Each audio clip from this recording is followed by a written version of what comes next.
Right on. Thank you so much for doing this. Yeah, no problem, man. Nice to meet you. My name's Bennet. Bennet. You're Adam, then? I'm Adam. Yeah, very nice to meet you. Yeah, man. Sweet, bro. Yeah, nice to meet you, man.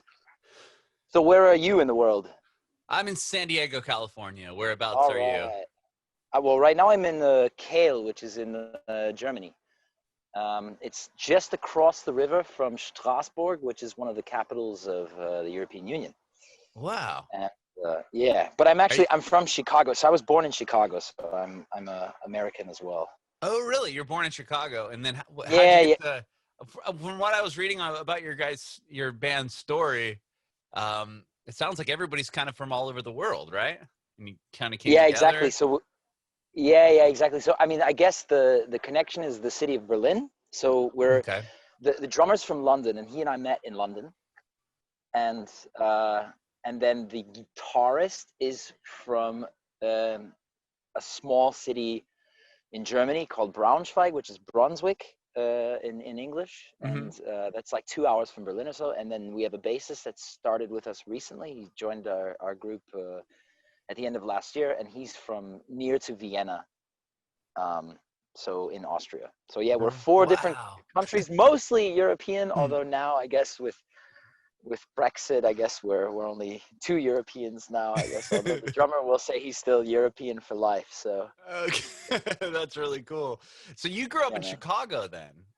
I did, yeah. I grew up in Chicago. Where did you grow up? I grew up. Yeah. I grew up in the Chicago area. Yeah. So I was born in the city, and I grew up in one of the suburbs, and then I moved to New York City when I was 18 years old. I went to school out there, and then I was in New York for about 7 years, and then the group started actually in New York City, and then it started as kind of like a dream to travel, and so we went to Europe. We were in the UK first, and then we met the drummer Oliver, and then I kind of picked up everybody along the road, I guess, as you went. Say. So it was like with each city I went along, I found a new musician, and then that's how we all came together. So it was kind of like one big wanderlust. There's a cool German word that they use in English as well as Wanderlust, yeah. So it's a wanderlust, yeah. And Wanderlust, yeah. Yeah, exactly. And so, I think Stephanie. Stephanie. My Stephanie. Yes. Our Stephanie. Yeah. Yeah. So she's our manager. Exactly. I think she just jumped on. Oh, really? Hi, Stephanie. Oh, cool. That's why I was curious, just because Sony popped up. I wonder if that happened. That might be a mistake, but if it's not, then good. Then because the other guys are actually over at because we had a concert tonight. Really? And, yeah. So, I mean, we could probably talk about this for a little while, but here in Europe, we've actually been able to start playing again. But all the concerts that we're doing are adhering to the guidelines. So this was supposed to be a city festival for the city of Kehl, where I am right now. And we were supposed to have, a stage. It's very beautiful. They have a small little, the Rhine is here. So it's a big river, the one that connects, it goes all the way up into the north of Germany, and it basically from the North Sea, and it heads all the way down. It could take you essentially all the way to the Mediterranean if you really wanted to. Whoa. There's tributaries, and here there's a little offshoot, and they built up a small stage, a sizable stage, and normally there's about 1,000 people that hang out on the banks, and the stage is floating in the river, and we play. And basically, because of the corona regulations, they had to limit the places that of the number of people that were allowed into 150. Oh wow! So from 1,000, you're down to 150. Jeez. Right, and the way they did it was like everybody kind of booked the place. It was free because it's a city festival. So they said the first 150 people that book online will get their place reserved, and then they could everybody could set up kind of. They had like little squares drawn all over the place where you could sit, or if you wanted to build up a camp, what's that called? Like a little picnic type thing. Picnic, yes, very good. Yeah. So like they could have a picnic. They could have a picnic, and they could all sit on the grass, and there was 150, but they were all at least 1.5 meters from the next group. Okay. And that's the way that right now a lot of the European smaller festivals or like the city fest, they're able to kind of work with whatever the regulations are, and so people can still enjoy a bit of culture, but I mean, it's obviously not the same, but Mm-hmm. it's for us it's still good because we didn't have to cancel everything. We were Yeah. really worried about that at the start of the year. Wow. We were worried we were going to lose it all, man. Right. I know it's So, been wild. Well, that's great that you're able to actually play. I mean, that must be. yeah. You probably weren't able to play Yeah, for a we bit of started. time. I'm sure. No. I mean, our lockdown was super hard. So when the lockdown first started, it was in March, and it Mm-hmm. carried on until about June. And I think that's the interesting thing is that we've been having, because I have obviously a lot of friends and family in the U.S., and Mm-hmm. obviously so does our band. And the I think in some ways the Americans don't really understand the extent to which Europe locked down for 3 months. Like basically, you couldn't leave your house without a permission for about 6 weeks. So you had to go with a piece of paper, and if the police checked you, you would have to prove to them why you were out of your house, and Yeah. that you were going to the supermarket or you were going somewhere to get something. And it was like really like you had to have a specific reason, and if you didn't have that reason, and if you couldn't reasonably prove why you were on the road, then you were fined, and the fines were Wow. pretty hefty. Yeah. And so they got that R number significantly lower quicker Uh-huh. than what's going on over there. And so as a result, now Right. we've been able to be able to playing shows. That's But good. Yeah, we because here it's sacrificed 3 hard months for it, months. man. Yeah. I know the numbers are going up back. They're going back Yeah. up here in California. It's bizarre, but wow. So Yeah, I've heard you were that. I born mean, and it's doing raised. it here too. Mm-hmm. Sorry, go ahead. It's doing it here. It's going up Go again. ahead. Go ahead. Sorry.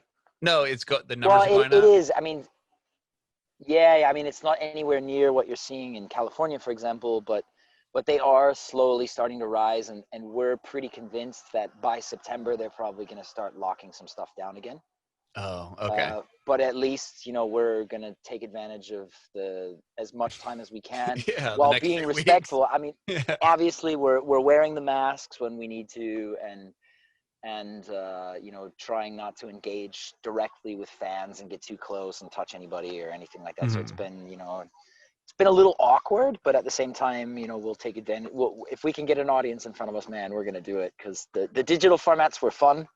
Right. But we need the flesh, man. I need to smell the audience, and I need to have people jumping, and I need that. It's like it's Yeah. why I do it. So That's all of us. awesome. Yeah. No, I know, man. It's like I think the virtual thing was really cool when it started, and like a lot of artists like I'm gonna do this every like Ben Gibbard from Death Cab's like I'm doing this every day, and I'm like, well, Yeah. we're at what like 6 months now. I bet you're still not Good doing it good luck, every bro. Yeah, come on.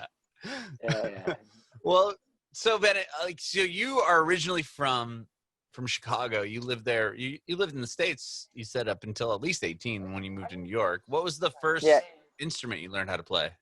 a violin. So I And started playing when I was really young. I was mhm. 4, and I played until now. Basically, I'm 31 now. And So you still play violin in the band, right? yes, yeah, Yeah. exactly. Yeah. Wow. So So you I'm started at still. 4. Was that something that you were drawn to, or were your parents like fans of the violin? I feel like because I have a 4-year-old at my house, I'm trying to get him on drums, and it's like he's got the attention span of like 2 minutes of hitting him, and then he's done.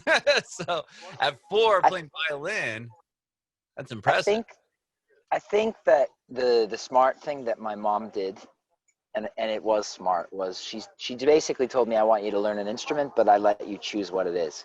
And Hmm. I don't know why, man. I cannot tell you, but I picked the violin. Like I was like, yep, I want to play the violin.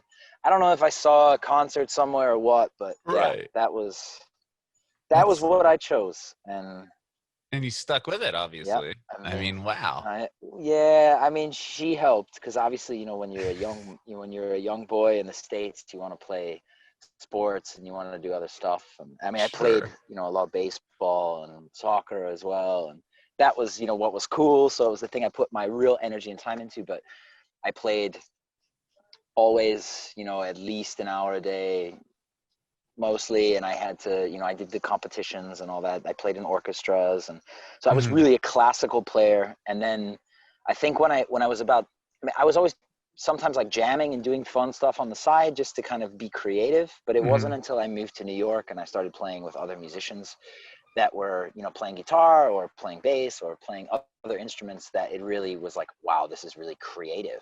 I can be really creative with this. And Okay, so that was your first. That's kind of how it all started. Yeah. Wow. Okay. Well, okay. Yeah. Or you were in, like, obviously in the school band and the orchestra and stuff, you're saying? Yeah. Okay. I played in my school orchestra. I also played in like other orchestras as well. So like all over the States, there's like, I mean, especially around metropolitan areas, there's like select orchestras that are there for kids that are pretty good. And basically they have like auditions, and you have to get a spot in the orchestra, and then they play like a much more difficult repertoire than a high school could, for example.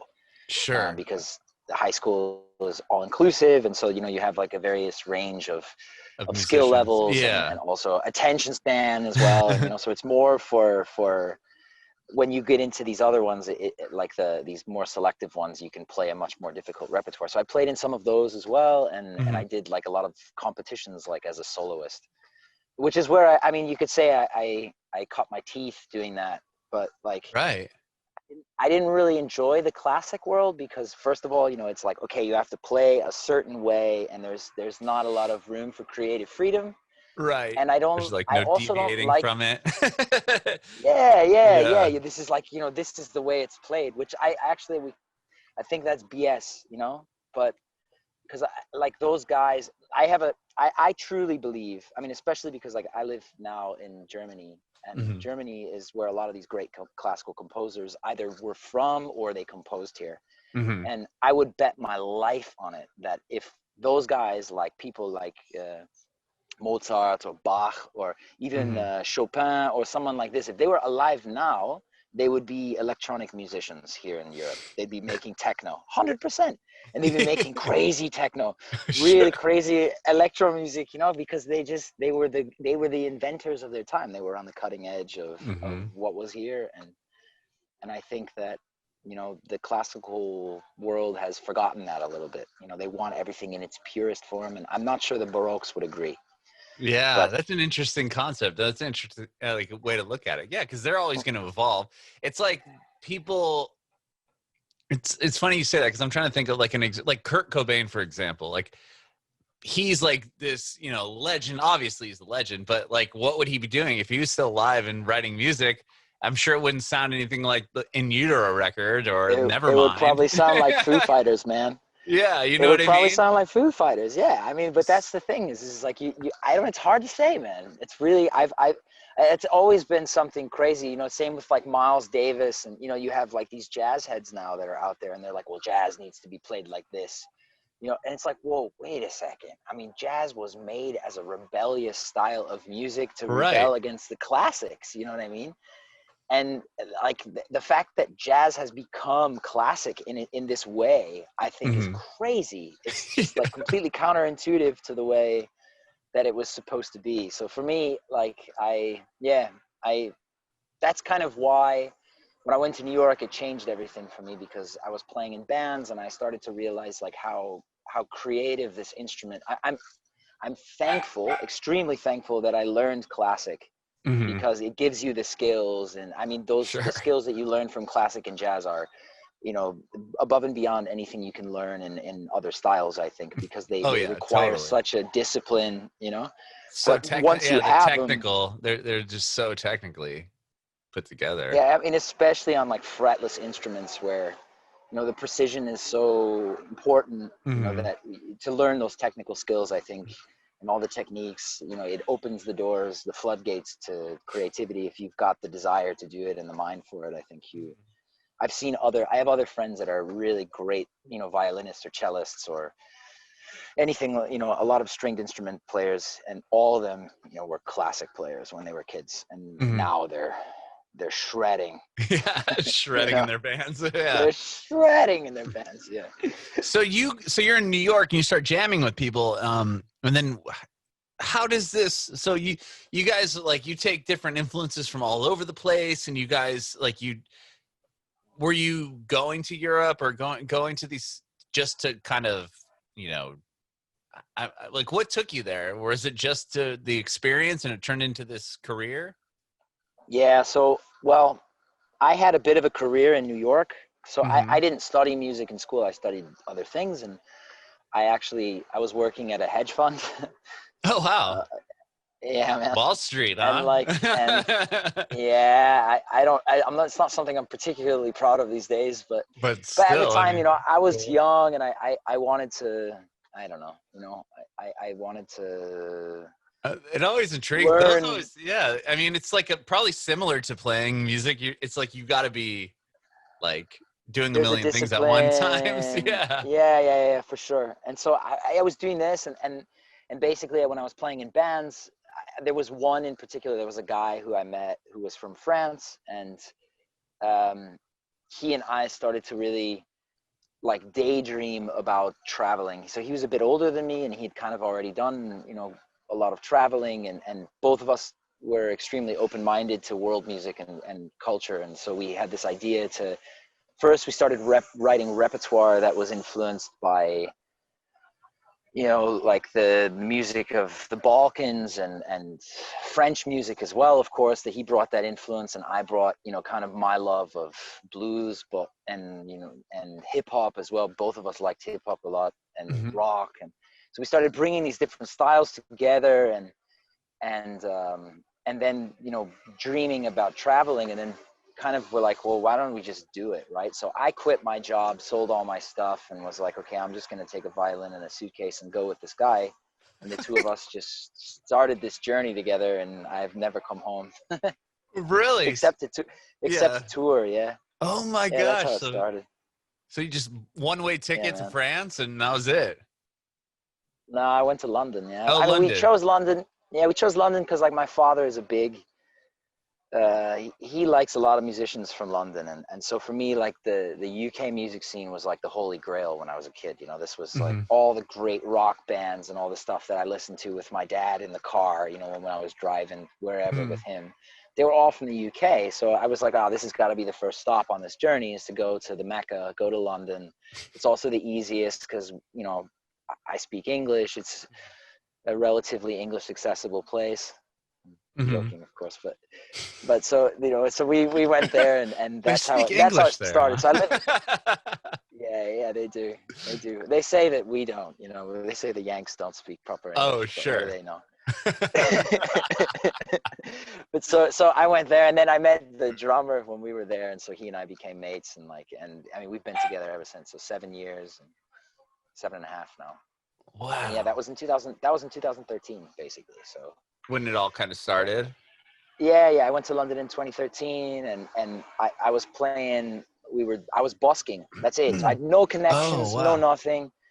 I cut up my visas, and I was just like, listen, like, I'm gonna live from music and travel from music, or I'm gonna go home with my tail between my legs, you know. But it's gonna go like this. And so, you know, that's how it went down. And basically, like, we struggled at the beginning, you know, playing on street corners and figuring out how we could make it work. And slowly but surely, the right people started to see us. And then, hey, I've got this bar, you should play my bar. And then, you know, then we went to Dublin and we did the same thing. Then we went to Prague and we did the same thing. And we just kept going to different cities 1 month at a time. And, you know, didn't know anybody, rocked up, was like, okay, we got our shit. Like, let's set up on this corner and just rock and roll and see what happens. And we did it every day. We worked extremely hard, you know, playing 4 or 5 hours a day, busking on different places. And we made little networks in each one. And then we just kept coming back, you know, and that's kind of how it went down. Wow. And then obviously people started noticing you, people started coming back. And then you started getting into what venues at this point after that, after the busking? Yeah, I mean, it took, I think we were heavy busking until about 2016. So for the first like 2.5 years, we were like really a street band. Okay. And playing shows, of course, but like, you know, there's another band, they're good friends of mine, they're from New York City, they're called City of the Sun. And they had I used to actually like the lead guitarist. His name's John, and he and I used to play in a band in New York together. And we started the same way in New York City. We just were busking constantly in New York City. And you know, they did this, and there's Ed Sheeran did this as well. The Passenger, we know him as well. Like a lot of these guys, they just busk. Like they go out on the street and they do their thing, and they book concerts, you know, and then they go for a month in that city, and they just go out into the street, they play, and they sell tickets, you know. And the next thing you know, you have 500 people in a hall, because you just, for 1 month, you bust your tail. You know, and you just, it's humbling too, you know. It's like we don't pretend like we're some famous band. Like we just love to make a cool show for people that want to hear our music. So we go out onto the street, we play, we say we're playing, you know, in 3 weeks time, please, we got tickets. If you want to come to the show, buy some. Or if you don't have the cash on you now, no problem, you can still buy them online, and we'll see you, you know, in 3 weeks. And it works. Yeah. Wow. I mean, when the police don't screw us over, or wow, there are rules. It's political, but yeah, I totally. mean, it's not their fault, but. Wow. So that you guys would just go around to different that's how parts we do it. That's how we've been doing it. Yeah. So you just drive to different cities or even different countries, really, right? And perform on like street corner and get a show. And you're not still doing that now, are you? Or are you still, is that still kind of how you guys are doing it? Well, not really. I mean, like we still do it sometimes. You know, like especially like even, for example, just a couple of days ago, we went busking, you know, for 20 minutes or something in Strasbourg. So it's in France. It's like literally across the river. I could walk there with you right now in 5 minutes and we'd be in France. It's pretty crazy. Whoa. But yeah. Will they stop I love you? that like, about. how does how does that work? Do they? No, it's an open border. It's Swiss cheese, man. Like it's the European Union. So like you just walk across the border and you're in France and nobody says anything to you. Like, you know, here, I mean, this is fun. I shouldn't show you this, but like, so there's two cars. There's one here. This is a French car, and this one's a German car, and they're both parked here on the street. And basically, like a lot of people, because the taxes are a bit lower in Germany, like if they live in France, they come over and they buy some stuff here, or they go to a restaurant here because they spend a little bit less, and then they just go home. They just drive it. It's like going to Canada, man. It's the same thing. Yeah. Except that in Canada, you know, you have to go through the border. But I was gonna say, but they'll stop you. I guess it'd be more like going into Mexico. And not out. Maybe. But it's certainly not like coming back, bro. It's right. not the same, but not back. Yeah. Maybe going. No, I mean, we have it like, for example, when we tour in the States, and I mean, we do everything above board, so we get everybody visas and we do it proper. And I still hate crossing the borders, man. When we go there, you know, and I have an American car, I'm a U.S. citizen and everything. I hate it. It's so stressful, you know, because like they just make you feel like you did something wrong the minute you pulled up to the border, and it's like, why does it gotta be like? Yep. You know, like I don't understand why it's gotta be like that. Like that doesn't help anybody. No. You know? Wow. Well, I mean, at least you guys were able to, you know, play out now and a little bit, right? I mean, you just played. Did you just play tonight? Yeah, we played like we walked off the stage at 10 o'clock. So it's almost midnight here. So okay. I think it was 9:30 when we finished the show, and then we had like the city, they organized a nice dinner for us at a Greek restaurant here. So we had a nice dinner, and then I bopped out. They're all still there, like having dessert or ouzo. I don't know what they're having, and I just popped out to. Oh, right on. Talk to you, man. Yeah, that's cool. Yeah. That's crazy that you. I mean, I'm still in shock that you were able to play. That's awesome. But it's funny. You got our contact probably through Sarah, and so Sarah is. I got to shout her out. She's wonderful. She's our PR agent in the U.S. Okay. And she doesn't really get the concept that we were able to play concerts. So she's like, yeah, I'll get you all, you know, we'll set up these cool live formats and we'll do this, you know, like, can I just pick a day? And I was like, well, no, you got to look at our tour schedule to see if we can make it work. And she's like, well, what do you mean tour schedule? I'm like, well, like we got concerts, you know, in August. Yeah. that's not possible, but it is. I mean, we're doing it. Whoa. So all these dates are like, it's a still trip. Standing. Like you guys are playing, you know, a couple of. Well, okay, well, I guess that was. So do you have a show? So the crazy thing, so we play tomorrow in a city called Ulm. It's in Germany. That's what I'm looking at. 2 hours from here. So, but the thing is, the crazy thing is those are all like gigs that we organized within the last basically month. So everything got canceled. All the organizers had to shut everything down, and then basically they waited, and then the rules came out of how many people could gather and whatever, and everybody was like, okay, you know, we're not going to go broke. We're going to still try to make it work. And so the cities also have been investing money into arts. And, you know, we've been doing this now for 6 or 7 years. So we know people all over Europe. And we just started putting feelers out like, hey, you know, our whole schedule got blown to pieces. All the festivals we were supposed to play, you know, because we have we lost Glastonbury, we lost Siget, we lost huge festivals here. Oh my gosh, yeah. And so, you know, we were just like, all right, well, you know, who's got something? Like we're primed and ready to go. I mean, we do this full time. So for us, like, you know, who's open? And the pieces started to fall in place. Credit to our manager, Stephanie. She's a legend. I mean,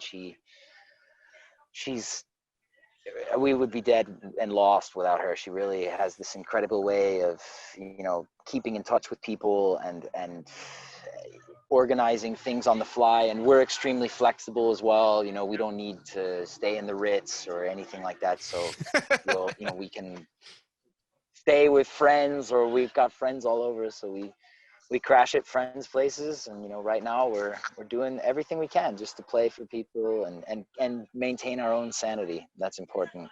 Yeah, definitely. So, wow. Well, you guys have put out a couple new songs this year, right? Yeah. So we built up like a little lockdown studio when the lockdown first started, and we basically just locked ourselves away altogether. For 10 weeks, we barely left, and we recorded a new album, which we'll release at some point, probably toward the end of the year or at the beginning of next. And then we also recorded like a series of singles, and we were doing a single every month right now. So this month we released one called "Surfing with the Sphinx," which was awesome. It's a cool track, and then next month we're doing one called "Sound River," which I think is going to release the first Friday of September. I'm pretty sure it's in like 3 weeks. Yeah. Nice. And that one's like really groovy and hip hoppy, and it's a cool track, I must say. And it has its origins in New York City. It's like a melody I wrote in New York that we just never did anything with. And when we all got together, and I was like, what do you guys want to do? You know, would you ever do something with this? And I started playing like the idea, and then everybody was like, oh, well, I would do this and this and this. And I was like, oh, yeah, all right, let's do it. And so we recorded it, you know, just in a day, basically, just sitting in the studio. And it was like the one we didn't know what to do with. And it's so groovy and cool. We were like, we got to release this. We got to put it out. So. Yeah. And you have the Wash Your Hands song as well, which I'm guessing was written in the quarantine. Well, no. So actually, that is at one time there was a story behind this one. There was a mistake that was made in a studio where I don't understand what happened, but we recorded this really dope EP in Colorado, and something happened with the equipment in the studio where like the recordings just got they just turned out wonky. Like everything was like 10 BPM slower, and they didn't understand why. And so obviously when something goes 10 BPM slower, it detunes everything. And so we got the tracks back, and we were sitting there and we're like, man, it really sucks. Like we have these great tracks and we couldn't do anything with them. And so I jokingly sped one up. And it was like so cool when it was sped up that we were like, okay, we're going to put out 20 seconds of this sped up song. So it's one of our own songs called what's the name of that song? It used to be called Dear Trouble. It's called Red Rocks now. Yeah. It was on an EP that we released called Super Bloom. And I sped it up, you know, so it's actually a piece of that song, like sped up just for 20 seconds. Just so you could wash your hands during it. Wash your hands to this one cool break, you know, the song. Yeah. So. Like how all the artists were doing it, like putting out, like Dave Grohl is like, if you sing the chorus to Everlong, that's the amount of time you need to wash your hands. Precisely. And we did it as kind of a piss take because we've got a really cool Patreon community. Oh, cool. And we've been doing Patreon for a few years, and we've got a nice little community on there. And so I did it as a joke for them. Like, here, you can listen to 20 seconds of Red Rocks, you know, while you wash your hands. And so we released it as a bit of a joke. Yeah. But it was, awesome. but it's fun. It always makes me laugh because, like, especially when you hear the drums, because obviously the drummer can't play that fast. It's absurd. It's sped up to like 240 BPM or something like that. And it's just like, I was like, learn how to play this so we can play it on the stage. And he's like, man, no way, bro. Forget it. That's awesome. Well, Bennet, thank you so much, man, for chatting with me today and walking out of your dinner and such to hang out. I really appreciate it. Yeah, man, it was a pleasure, Adam. Really, I do appreciate it a lot. I have one more question before I let you go. I want to know if you have any advice for aspiring artists. Yeah, I mean, I think what we love to say is you got to put the work in, but not like Daniel X said on Spotify, where it's like, oh, the artists aren't working hard enough, but more like for us, you know, we didn't, when we recorded the first songs and when we did everything, like, you know, I think I have a lot of colleagues and friends who, they write this great music and then they sit around and they wait to be discovered and they wait to be found, and they think that they think that everything is on the internet nowadays. And I think it's not really the case. Like, you still need to get out there and take every opportunity that you can to put your sound out there. You know, go play in the streets if you have to, humble yourself, and, you know, don't be afraid to just put your sound out there, put yourself out there. And in that moment, that's how you'll be heard. You know, so really, like, for us, it's even now, even though we've achieved some pretty cool stuff, like, we'll still go to a street corner and play, like, in a square. And that's not, like, nothing is beneath us, like, because at any moment the right person is there to hear you, to book you for that next festival, or to put your music in a film, or just to be a nice person and have their day changed, you know? So it's like, that's what it's all about for us. So I can definitely recommend that to every aspiring musician, is just, you know, at the beginning, take every chance that you can. And if you don't have a lot of chances, then go make some, you know, and when you make them, it snowballs. Bring it back.